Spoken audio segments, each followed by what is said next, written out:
हमारे फ़ौजी कमांडर्स बुज़दिल हैं। ईरान ने जब कुवैत में अमरीकी एयरबेस पर हमला किया तो हमारे फ़ौजी कमांडर्स भाग निकले। अमरीकी फ़ौजियों ने अपने कमांडर्स को बुज़दिल करार दे दिया। इस बारे में आमिर रज़ा से बात करते हैं। आमिर भाई, बड़ा खौफनाक हमला किया था ईरान ने अमेरिका की एयरबेस पर कुवैत में मौजूद, और वहाँ पर कई अमरीकी फ़ौजी भी मारे गए, और अब जो फ़ौजी बच गए थे, कुछ ज़ख्मी हुए थे, उन्होंने सीधा सीधा इल्ज़ाम लगा दिया जनाब हमारे फ़ौजी कमांडर्स जो है ना वो बुज़दिल थे, भाग निकले। ठीक है, पहली बात तो ये है कि जंगें जो हैं फ़ौज नहीं लड़ती है, जनरल्स लड़ते हैं। ये बिल्कुल सही बात है। इसको जिस तरह से मर्जी, कमांडर जो होता है वही जंग लड़ रहा होता है। अगर आप उसकी मिसाल अभी जो 2025 मई जंग हुई है उसमें आप देख लें कि हमारे फील्ड मार्शल या हमारे एयर चीफ मार्शल या हमारे बहरिया के जो सरबराह थे, उन्होंने जो हिकमत अमली बनाई, फ़ौज ने उस पर अमल दरामद किया और पूरी दुनिया में अल्लाह ताला ने उनको इज़्ज़त दी, और आज भी वो इज़्ज़त उसी तरह से कायम दायम और अल्लाह पाक कायम दायम रखे। लेकिन अमरीकी जनरल्स जो हैं ये किस कदर बुज़दिल हैं कि वाशिंगटन पोस्ट की ये स्टोरी है, मैंने वो लिंक भी निकाला, मैंने पढ़ा भी, देखा भी कि ये किस कदर जो है जनरल्स की, मैं समझता हूँ कि बुज़दिली, या इसको क्या कहा जाए, मुझे इसके अल्फाज नहीं मिलते कि दौरान जंग जो अपने फौजियों को छोड़कर भाग जाए। ऐसे ही ये तो मैं टाइटैनिक फिल्म देख रहा था तो पता चला कि वो जो उसका कैप्टन था, कैप्टन ऑफ द शिप, वो नहीं उतरा पानी में। बिल्कुल ऐसे ही है। उसने सबसे पहले लोगों को, फिर उसके बाद अपने स्टाफ को जो है वो कश्तियाँ फराहम की, और आखिर तक वो जो है टाइटैनिक पर रहा। भाई यही होता है ना कि सिप्पा सलारी अगर भाग जाएगा तो फौज क्या लड़ेगी। और मैंने उस पर, जब मैं वो पहली मरतबा वो फिल्म देख रहा था, तो जब मुझे एक दोस्त ने ये ऐसे टोका लगाया और कहा कि जब जहाज़ डूबते हैं तो सबसे पहले चूहे छलांग लगाते हैं।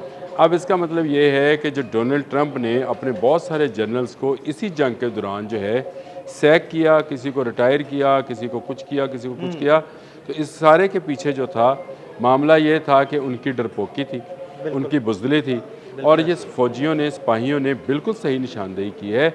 और मैं ये समझता हूँ कि जहाँ अमरीकी असले की जो धाक थी वो ख़त्म हुई है, अमरीकी जर्नल्स की धाक भी ख़त्म हुई। ऐसे ही हुआ। अमरीकी जो इंटेलिजेंस एजेंसी है CIA, उसकी धाक भी ख़त्म। देखें, एक के बाद एक चलते चले जाएं। शुरू में CIA का पता चला कि मोसाद की ये उस पर जो है काम करती है, मोसाद की रिपोर्ट्स थी, उन पर ये काम किया उसने, और जो कुछ काम किया का नतीजा ये है कि आज करोड़ों अफराद जो थे वो आयतुल्लाह अली खामनेई के जनाजे में शिरकत की।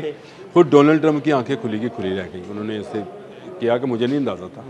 इसका मतलब है इनके पास रिपोर्ट्स नहीं थी। ईरान की ताकत को गलत गेज किया किसका था? उनकी इंटेलिजेंस ने गलत गेज किया। CIA की रिपोर्ट्स जो थी वो फेक थी।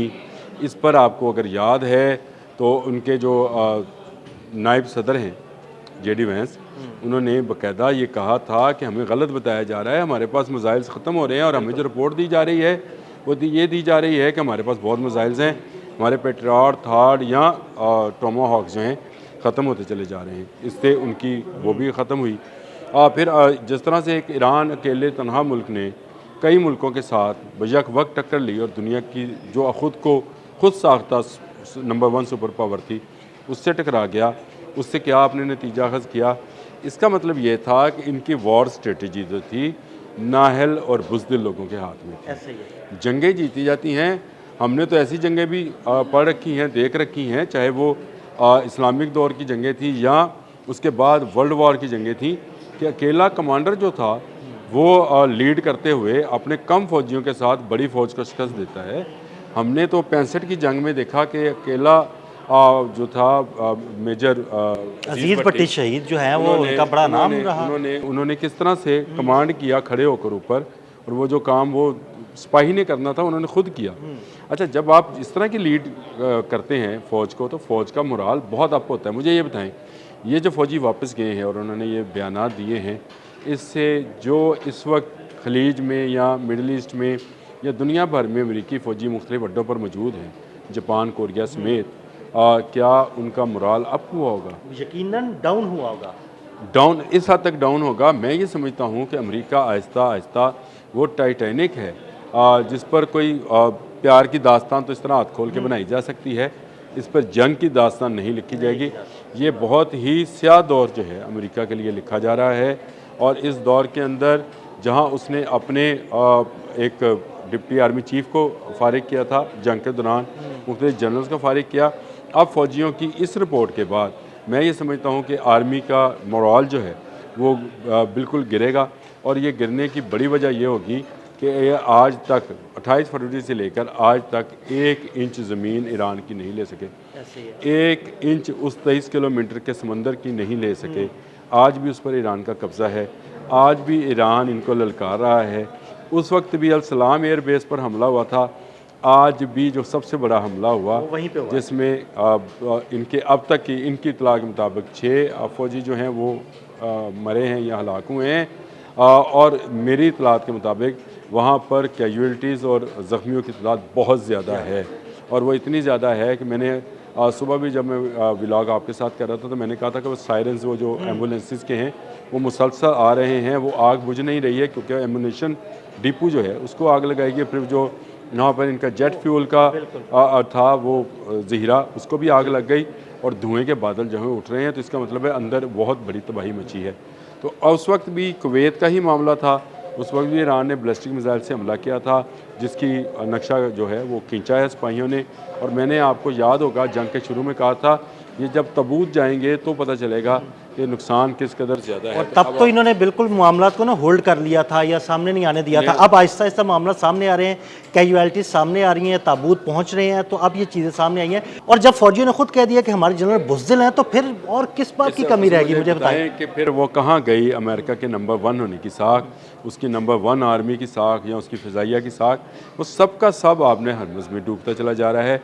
मैं ये समझता हूँ कि अमरीकी टाइटैनिक जो है उसमें बहुत बड़ा शिगाफ पड़ गया है, और आहिस्ता आहिस्ता आहिस्ता ये पानी के अंदर डूब रहा है।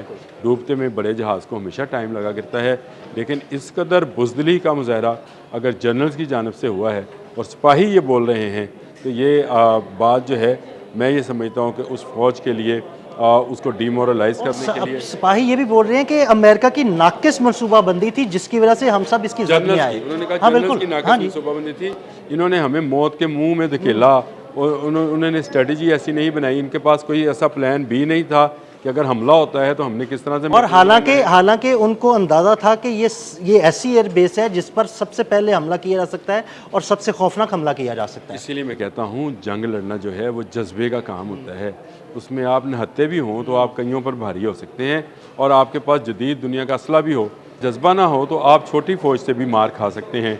ये वही बात है कि मैं ये समझता हूँ कि अमेरिका का नंबर 1 होने का गुरूर गुमान टूट गया, और उसकी फ़ौज जो है अब शायद उस तरह की फ़ौज नहीं रहेगी जो दुनिया में किसी बड़ी फ़ौज का मुकाबला कर सके। जो ईरान का मुकाबला नहीं कर सकी और छुप कर जिसके जनरल्स भाग रहे हों, वो फ़ौज मेरा ख्याल है कभी किसी मुल्क को फ़तह नहीं कर। बिल्कुल, बहुत शुक्रिया आमिर भाई। आमिर भाई ने बड़ी तफसील के साथ इस सारे मामले पर रोशनी डाली। मज़ीद अपडेट्स के लिए हमें फॉलो करते रहें। अदील अहमद और आमिर रज़ा को इजाज़त दीजिएगा।